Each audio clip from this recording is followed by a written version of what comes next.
Setiap serial tokusatsu selalu punya detail-detail yang tersisipkan di setiap adegan, tidak terkecuali di Power Rangers. Sebab kita bisa menemukan banyak detail luar biasa yang tersaji secara visual ataupun lewat dialog. Dan bahkan detail-detail kecil tersebut nyatanya menjawab banyak hal yang sebelumnya tidak kita ketahui atau tidak pernah dijelaskan. Sayangnya, tidak semua penonton menyadari keberadaannya. Oleh sebab itu, kita akan bantu untuk melihat dan menjelaskan apa yang dimaksud lewat hal sekecil itu. Tapi diperingatkan kalau video ini mengandung spoiler. Kalau begitu langsung saja kita simak 7 detail kecil di Power Rangers yang menjawab banyak hal versi Tokufax Indonesia.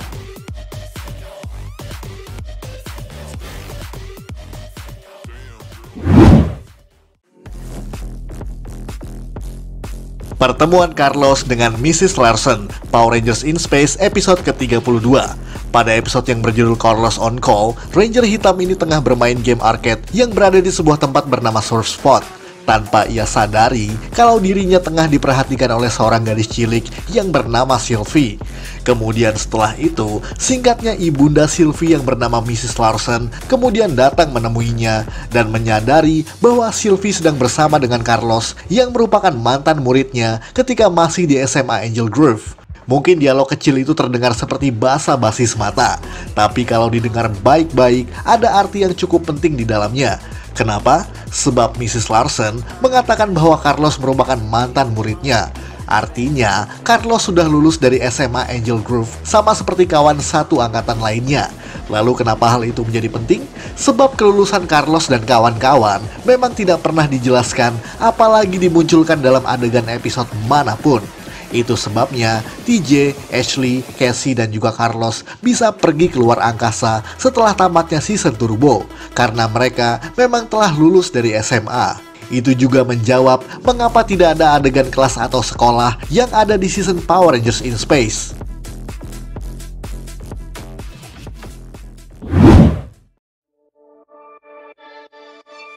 Makam Cole Evans, Power Rangers Wild Force episode terakhir.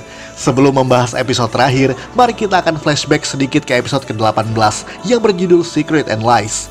Ditunjukkan pada akhir durasi episode tersebut bahwa ada 3 batu nisan di pemakaman yang bertuliskan Richard Evans, Elizabeth Evans, bahkan juga Cole Evans, sang Ranger merah. Sebab dalam masa lalunya, Cole yang masih sangat kecil telah hilang dari sebuah insiden yang menewaskan kedua orang tuanya.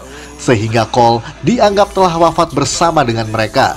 Tapi jika diperhatikan lagi dengan seksama, batu nisan Cole menunjukkan tahun 1981 hingga 1982. Yang artinya, tokoh Ranger merah ini lahir pada tahun 1981 dan dianggap wafat pada tahun 1982 pada usia kurang lebih hanya 1 tahun. Hal itu juga menjawab bahwa usia Cole saat itu adalah 21 tahun. Karena Wild Force berlatar pada tahun 2002 sama seperti tahun penayangannya. Terdengar biasa saja? Tunggu sampai pada episode terakhirnya. Sebab ketika ia mengunjungi makam kedua orang tuanya lagi, akhirnya diperlihatkan bahwa makam dirinya yang masih kecil tersebut telah dihilangkan.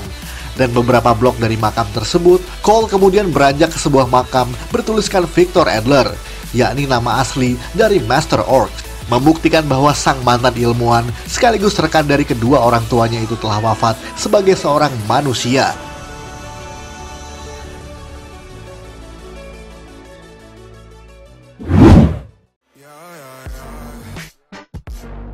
Hunter dan Black adalah saudara adopsi. Power Rangers Ninja Storm episode keempat.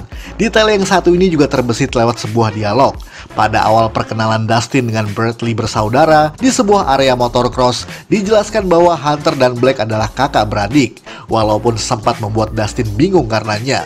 Sampai Hunter menegaskan bahwa ia dan Black adalah saudara hasil adopsi. Hal itu menjelaskan mengapa kakak beradik ini terkesan tidak mirip, apalagi karena berbeda ras dan juga warna kulit. Hal itu kemudian sekaligus menjawab bahwa kedua orang tua Hunter dan Black bukanlah orang tua kandung mereka. Dan dalam kisahnya pun, ayah dan ibu angkat dari Thunder Rangers itu telah tewas karena suatu insiden pembunuhan oleh seseorang dari Wind Ninja Academy. Yang awalnya, Black dan Hunter mengira bahwa pembunuh orang tua mereka adalah Sensei Kanoi Watanabe. Namun ternyata terjawab bahwa pembunuh sebenarnya adalah Lotor, Hal itu awalnya juga tidak terasa begitu jelas kenapa. Sampai pada episode trilogi Samurai Journey, akhirnya dijelaskan bahwa Kanoi Watanabe punya saudara kembar identik bernama Kia Watanabe, yang kemudian diasingkan dan menjadi ninja jahat bernama Lotor. Hal itu menjawab mengapa Black dan Hunter mengira bahwa Sensei Kanoi lah pembunuhnya, karena wajahnya memang mirip dengan Lotor yang merupakan saudara kembarnya. Semua terjawab secara sepotong-sepotong, seakan membiarkan penonton menyimpulkan sendiri keadaan tersebut.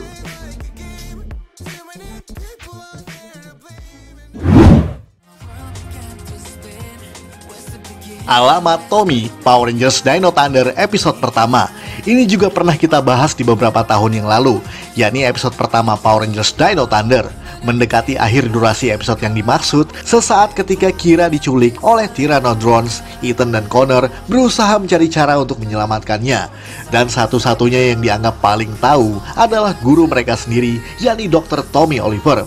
Dan ketika mereka memacu mobilnya untuk mencari alamat Tommy, Ethan yang tengah mencari melalui PDA menemukan alamat Tommy yang berada di Valencia Road nomor 1992. Yang tentu saja berada di kota Ripside, latar kota fiktif di mana Dino Thunder Rangers berada. Dan tahukah kamu arti dari alamat tersebut? Yakni angka 1992, di mana merupakan tahun masa praproduksi Mighty Morphin Power Rangers yang menjadi tribute pada serial Dino Thunder ini. Dan Valencia Road adalah referensi dari kota Valencia yang ada di California, yang menjadi lokasi produksi Power Rangers pada era awal dulu. Bahkan sampai kemunculan Tommy terakhir kalinya yang ada di Power Rangers Super Ninja Steel pada episode Dimension in Danger, rumah Tommy tersebut masih sama pada lokasi tersebut, membuktikan bahwa Tommy masih tinggal di rumah yang sama meskipun telah berkeluarga.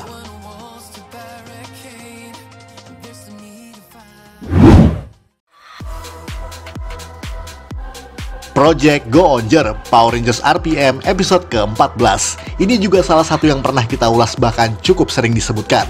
Dan buat penonton counterpart versi Jepang dari RPM yang berjudul Engine Sentai Go-Onger, kamu pasti tahu mobil camper yang bernama Ginjiro kan?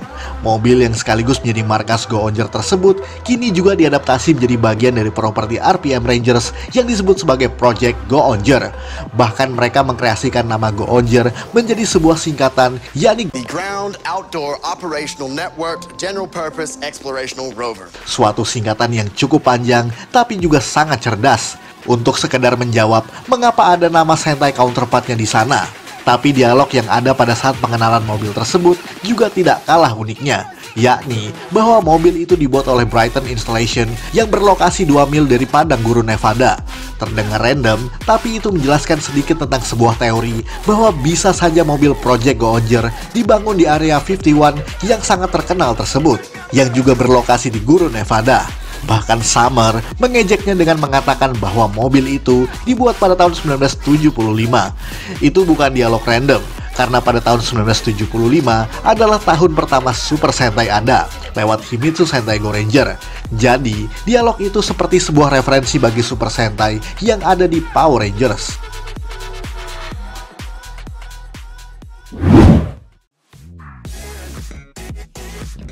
Mia Watanabe, Power Rangers Super Samurai episode ke-10. Pada season kedua Power Rangers Samurai episode ke-10 tersebut, Mia dan Emily tengah berbelanja di sebuah mall bersama-sama. Namun tidak sengaja menjatuhkan dompetnya dan ditemukan oleh Spike dan juga Bulk yang sedang berada dalam lokasi yang sama. Dan lihatlah, dari dalam dompet Ranger Pink tersebut, kita bisa mendapat informasi yang tidak pernah disebutkan sama sekali dalam serial tersebut, yakni nama panjang sang Ranger Pink, yakni Watanabe. Karena nama panjang Mia sama sekali tidak pernah disebutkan bahkan oleh dirinya sendiri. Itu juga berlaku untuk Kevin, Emily, dan juga Mike yang juga tidak pernah sama sekali menyebutkan nama panjang mereka. Bahkan kota tempat mereka tinggal akhirnya juga terjawab, yakni Panorama City, yang juga tidak pernah sama sekali disebutkan dalam dialog ataupun tulisan yang ada di kota tersebut. Tidak hanya itu, bahkan hal-hal kecil seperti tinggi badan Mia yang berkisar 5,6 kaki atau sekitar 170 cm dan juga warna rambutnya yang berwarna hitam juga tertulis di sana. Lihatlah, bahkan detail seperti dompet bisa mereka kreasikan menjadi sebuah hal yang luar biasa untuk menjawab banyak hal dalam serialnya.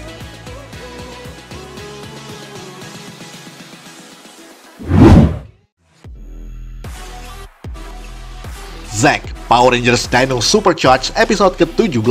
Pada episode yang berjudul Freaky Fight Day, para Rangers awalnya tengah memata-matai seseorang yang melakukan aksi vandalisme.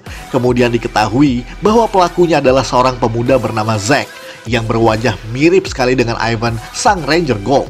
Diketahui pula, ternyata Zack masih keturunan dari ksatria kerajaan Zendar, dan asumsi tersebut mengarahkan keyakinan mereka bahwa Zack adalah keturunan langsung dari Ivan, sang ksatria royal kerajaan tersebut. Walaupun ia mengaku sebagai sepupunya untuk tidak membingungkan Zack. Dan tahukah kamu bahwa kenyataan tersebut merupakan spoiler tersembunyi untuk konklusi pada episode terakhirnya? Karena bagaimana Ivan bisa memiliki keturunan di masa kini kalau ia tetap berada di era saat ini? Pastinya ia harus kembali dulu ke masa lalu, di mana ia masih menjadi ksatria kerajaan Zendar. Dan semuanya kemudian terjawab di episode terakhir, di mana Koda dan Ivan dikembalikan masing-masing ke zamannya dengan kekuatan gabungan dari 10 Energems.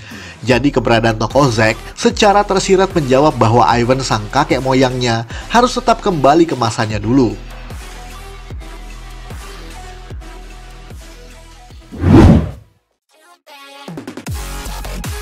Sekian ulasan dari Tokuvex Indonesia. Buat Anda yang suka dengan video ini, silahkan like dan share ke media sosial Anda.